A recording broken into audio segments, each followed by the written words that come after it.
happening, everybody? How's it going? This is Can I Get More Podcasts in my monitor, and I am Johnny Ruckus. How is everybody doing today? I hope all is well for you. Today, I am going to be talking about my pedal board, and I'm going to be doing a little bit of a demonstration with it. I actually am recording this a few days earlier than I normally do. I've never recorded a podcast or anything like I tried today, so I figured I should probably do it in steps. I figured it would be the best bet. So I have a camera over my pedal board and my trusty guitar with me, and I'll be playing a little bit of guitar for you, going over my pedal board, and yeah, that's about it. So I just wanted to do this real quick intro. So I appreciate you stopping by and listening to the podcast or watching the YouTube video. So definitely appreciate it. And here's me playing some guitar. Thank you.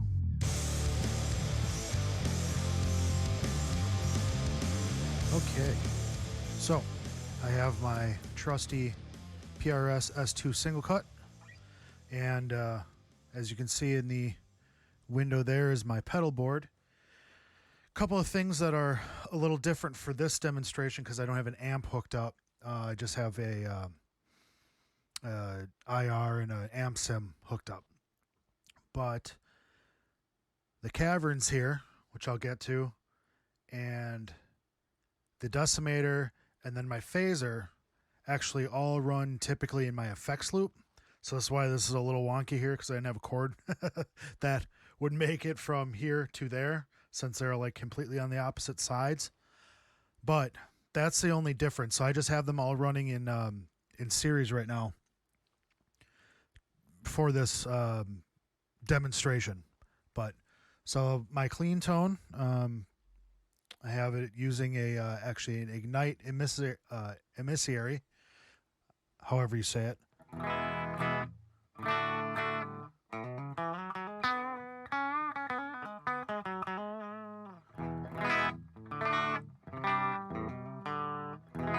There's just a little bit of breakup on it.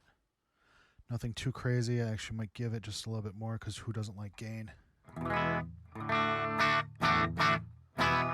it breaks up.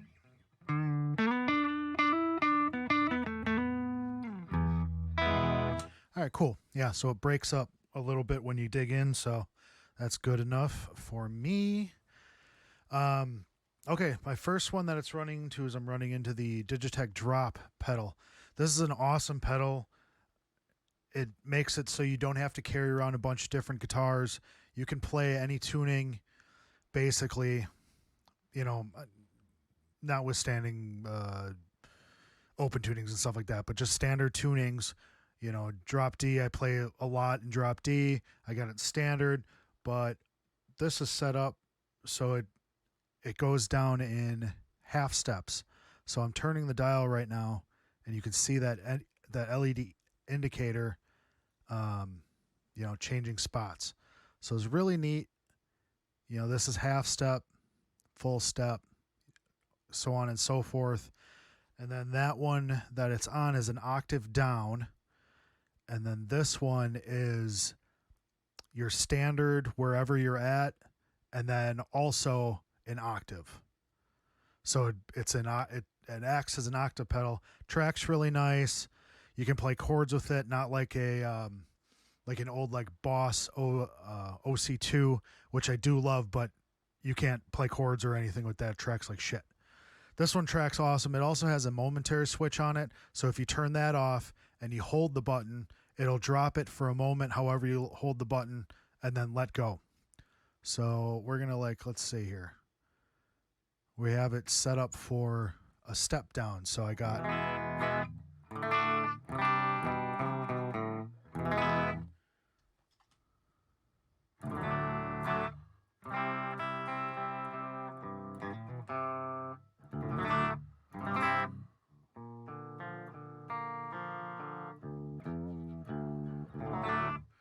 Step down does real nice. 2 steps down, it still does pretty good.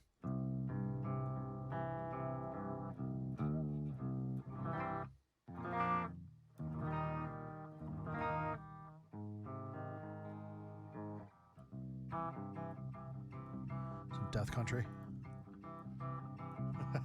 I don't know if that's a thing. Maybe I just made it up. Once you start getting a little bit farther down, it does track a little wonky. I mean, it'll do it. You know, if you're in a pinch and you need to play a bass part or something like that.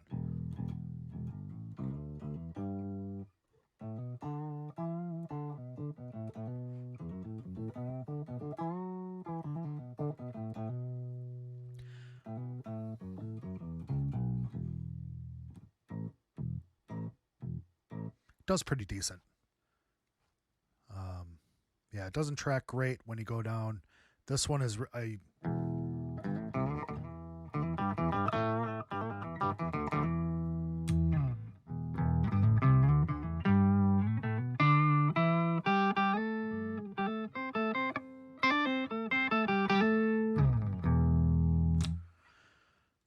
really like the octave thing, especially if you're doing like single note riffs and stuff like that. It really thickens it up. I really enjoy it a lot. Okay, then moving on, you always have this first because then it hits everything. So you always want that first if you're going to run one. If you do a lot of different tunings, they're all, you know, like I do a lot of drop D, and then I'll do like drop B, even mess around like drop C and stuff like that. So actually it really works well with all that. You don't have to carry a bunch of different guitars around. You can play the same guitar. So it works out well. Then the next one is the Korg Pitch Black tuner. I like this one. It's accurate, and then also it's very easy to see, especially if you're playing on a dark stage or something like that. There's different modes, but it gives you an indicator. You know, when you're in the arrows, you're pretty good, just pretty standard, you know. But I think it's really easy to see, especially if you're a dumbass like me that needs to know exactly where he's at. It shows up really well. It never gets drowned out. I haven't really seen it drowned out even too much on sunny, you know, very sunny stages or anything like that. So I think it works really well. I like it a lot. I've had that one for years. I don't want to get another one. If I got to replace it, I'll replace it with another Korg. I think they're great. I think they're really great. So, good tuner there. Tuner's a tuner, but I like to see some of them. They, if you just do that, it'll show you all the strings, which is sweet, but that's overload for my stupid ass. So, next one I got is the Decimator II. This is the noise gate. Like I said, this is normally running first in the effects loop. So then it kills all the noise going through the effects loop. And then I have the reverb and the phaser running after that. So then it doesn't affect the tails of the delay and the reverb, you know, and stuff like that. So, and it doesn't mess with the phaser at all. So I like to have that running first in the effects loop. And then this is the threshold. It's a really simple design. I had a Boss NS2, which is also great. It does fine. You can do that what do they call it? The 4 cable thing on that, where you can run to the effects loop and get all the noise out of the effects loop, as well as through your inline. You know, so you're hitting it all. This one is just in and out, but I run it in the effects loop and it runs fine. You know, if you turn up the threshold too much, obviously it's going to butt in, but it really doesn't butt in too much. I like to just back it off a bit, just if I have to. There's a lot of times where I don't even use it. It's just there if I have to, but if I use it in the effects loop, it's typically on because might as well. It doesn't really color the tone at all, so it works really nice, and I like that pedal quite a bit. So the next one, this is the Keeley Caverns. This is one of my newest pedals. You watched my video, hopefully, or listened to the podcast of when I talked about my amp. It's a tuning in, if you're tuning in new, it's a PV 6505 combo. And it does have reverb, which eventually I'll get to this guy, just the pedal for it. It does have reverb, but it's nothing to write home about. I used to run dry with no reverb. I've gone through stretches where I like both. I am in my reverb stretch right now. So I can use the reverb off the amp and it's okay. But I need it better. So I wanted to get a pedal that had a really nice reverb. And then I was also missing a delay because I had a delay for a long time. I had a Boss DD3 digital delay and it worked awesome. Then I got rid of it because I kind of fell out of the delay thing. And then eventually I was like, I want it back.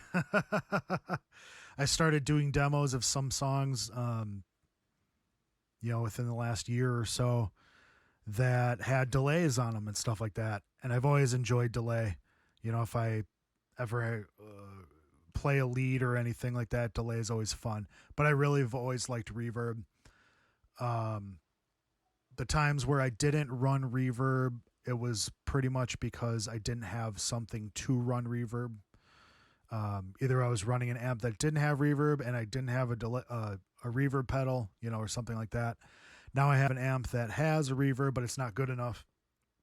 So I bought the Keeley Caverns, and not only does it have reverb, but it has delay on it, and you can run them both. You can run one at a time, whatever you want. So, here's my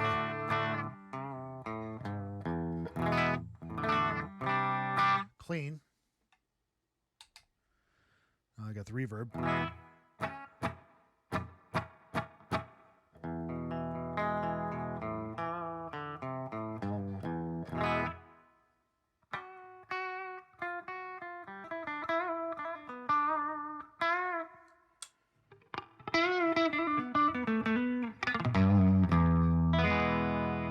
So it's a pretty quick.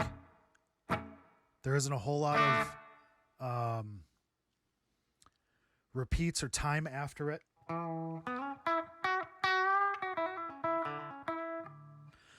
But, I needed something subtle, but there's a lot of control to it.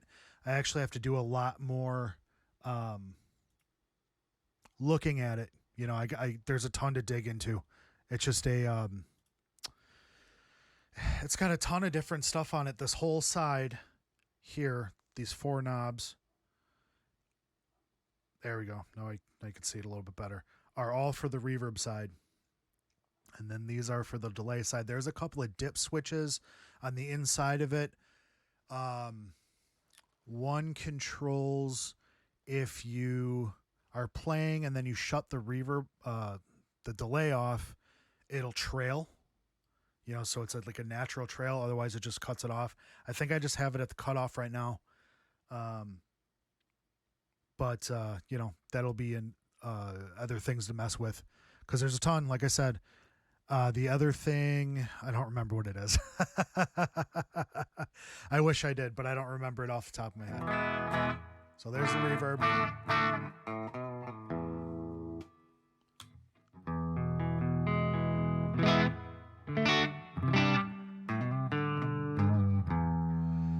Turn the gain down just a tick.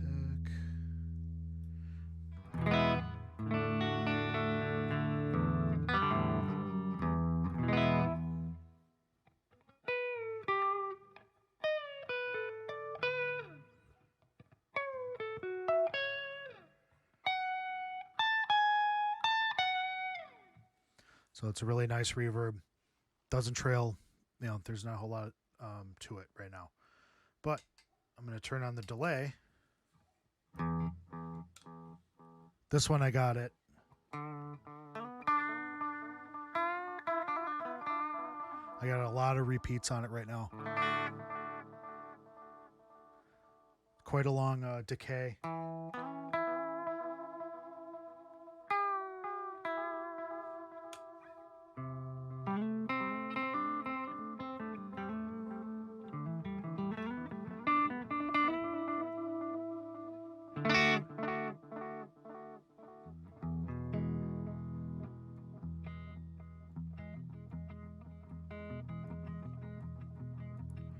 if you do any chicken picking-ish, picking light stuff, you know,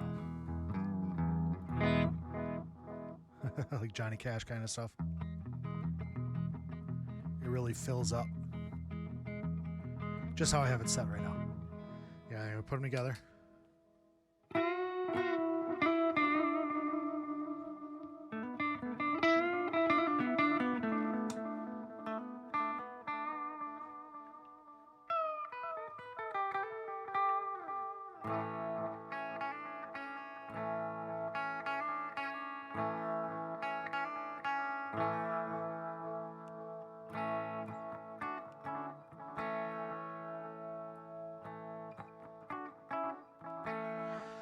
I love delay, but you really have to tighten up your playing when you use delay. Otherwise, you'll hear your fuck up over and over and over and over again. And no one wants to hear that. I don't want to hear that either. So we're going to shut that off. Let's see here. I'm going to run to my phaser next, which would be, like I said, in the effects loop typically. I've actually just started messing with it in the effects loop, and I like how it reacts in the effects loop. I've had a Phase 90 on my pedal board more often than not through the entire time that I've had pedals. So in my Incubus Make Yourself episode, I talked about how Mike Enzinger, as well as Tim Mahoney from 311, inspired me to get that pedal. So I love this pedal. It's kind of one of those, if I have any other pedal or can only have one pedal, I might choose this, even though, you know, like distortion pedal is awesome, but I might choose this because it sounds so damn good. This one sounds warmer than I remember my old ones sounding, which isn't a bad thing.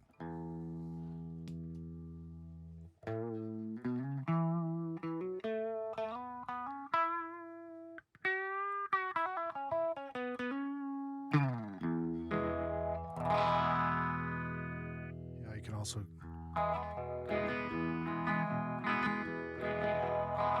like this Waylon Jennings kind of thing going on.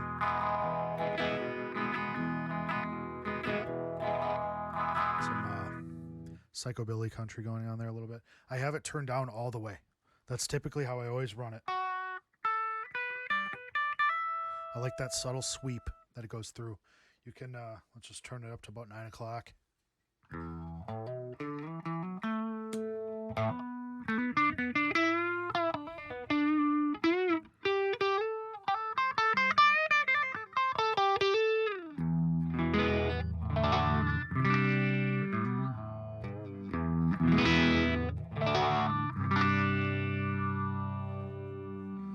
Turn up to noon. It starts to get real crazy already. Huh. I wonder if...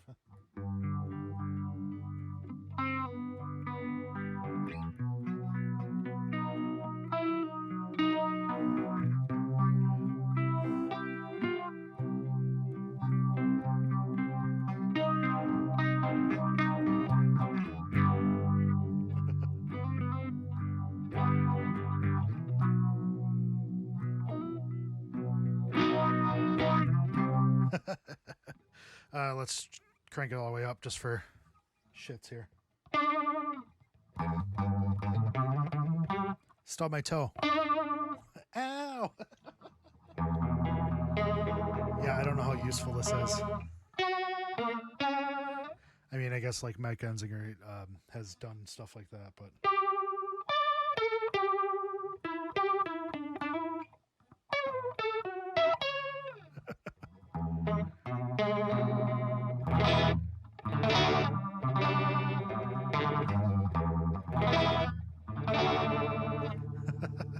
It gets pretty you can't really hear what's going on too much. It really gets thickened up. But that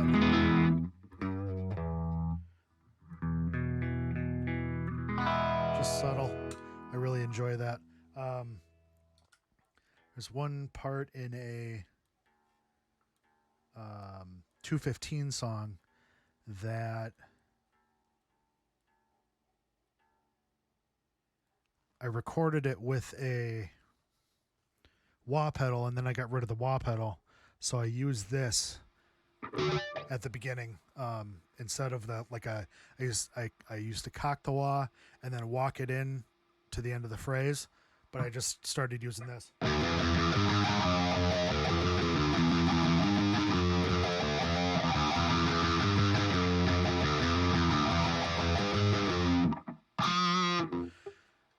It gives it just that cocked wah kind of sound, which is what, if I'm playing a wah pedal, a lot of times that's what I'll use.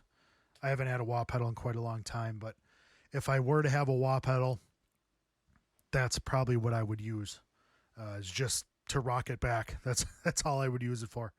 And then the last pedal I have on here, this is a JHS Bonsai.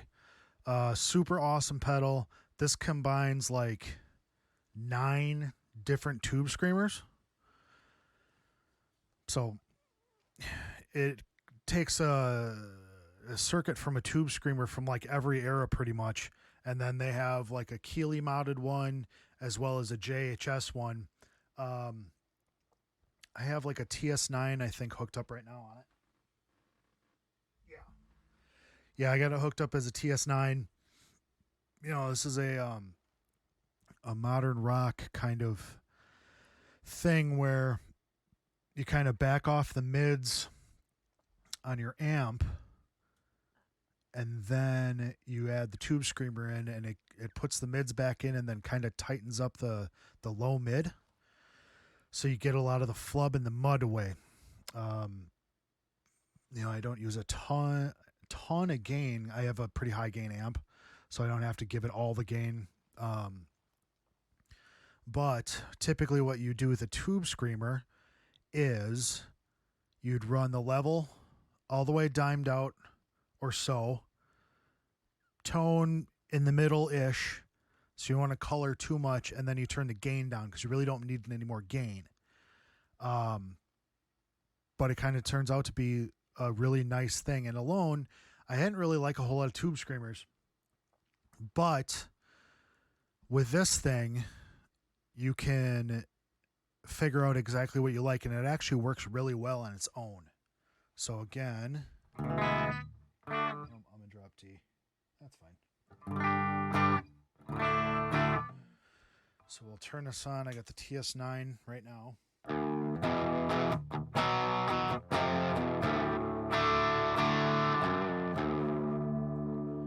So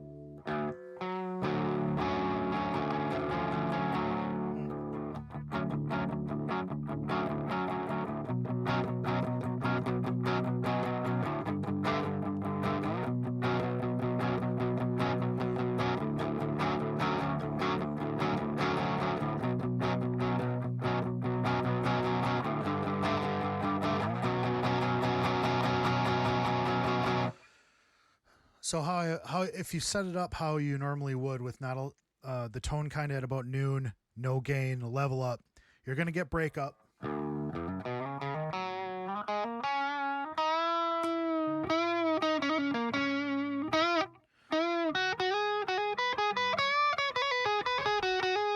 So that works pretty well. Neck pickup sounds nice, but you get some breakup. I think it sounds better on the neck pickup, especially on this guitar.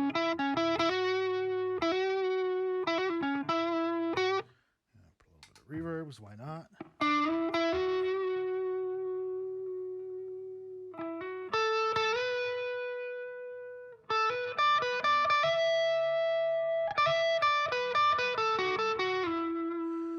On a tube amp, it just overloads the front end of the tube amp, so it opens up a little bit more. You get some more sustain. You can hear the sustain. It's much better than just clean.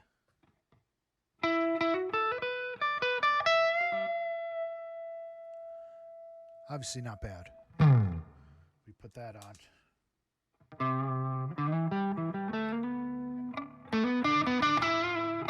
If you back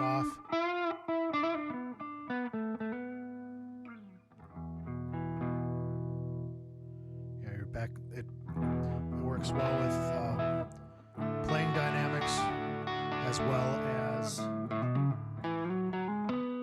your volume knob. You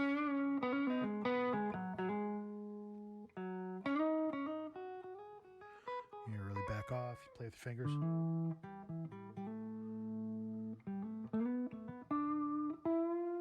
Makes it sing really nice.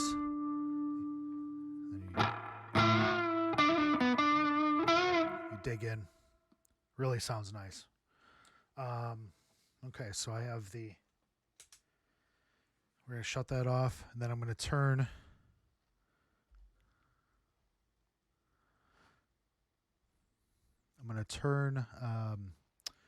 my gain on here.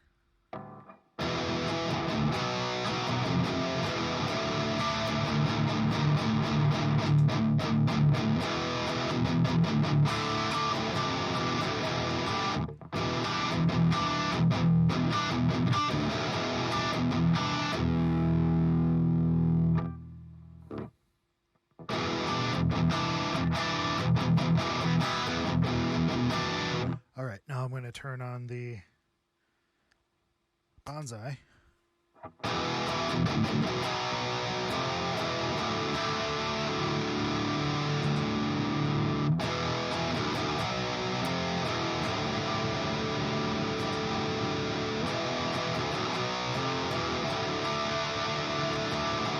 Yeah, even on there.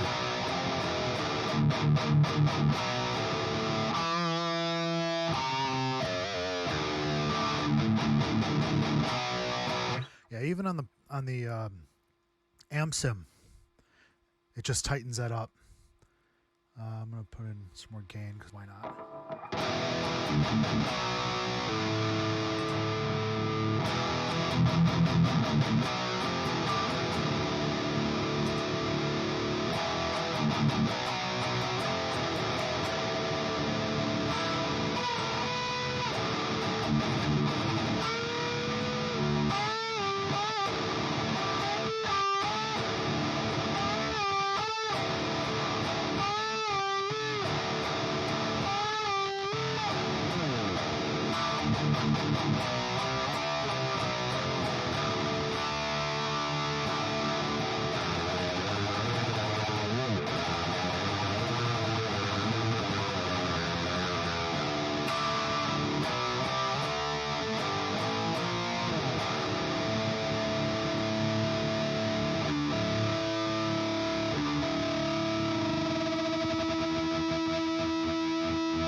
So that's how they would make that in Beautiful Disaster. Yeah.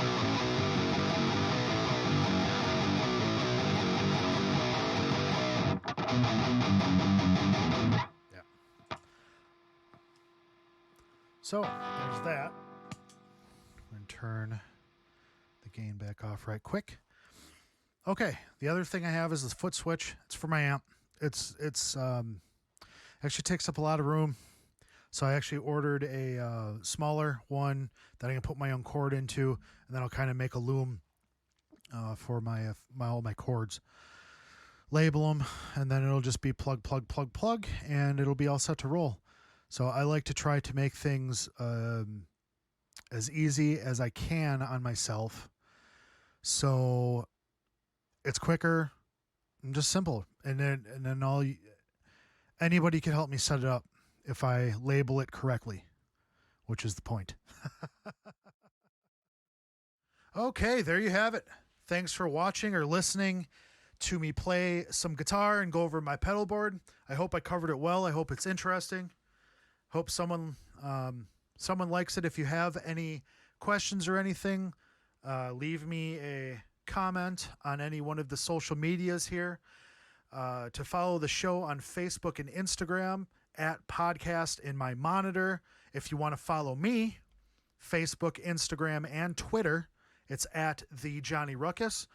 Normally I go live on Twitch the last few weeks with the show, but since I'm pre-recording it, I won't be live. But if you want to go to the Twitch, it's twitch.tv/TheJohnnyRuckus. If you want to go and listen to the pod song on SoundCloud, search podcasts on my monitor. And also, if you want to go into the YouTube, if you're already watching, then you know where the YouTube is. But otherwise, look up podcasts on my monitor on YouTube, and you'll find me there. So I definitely appreciate everybody who's stopped in, listened, all that stuff. Again, if you have any questions, comments, concerns at all, leave one on any of the social medias. Leave one on the YouTube page.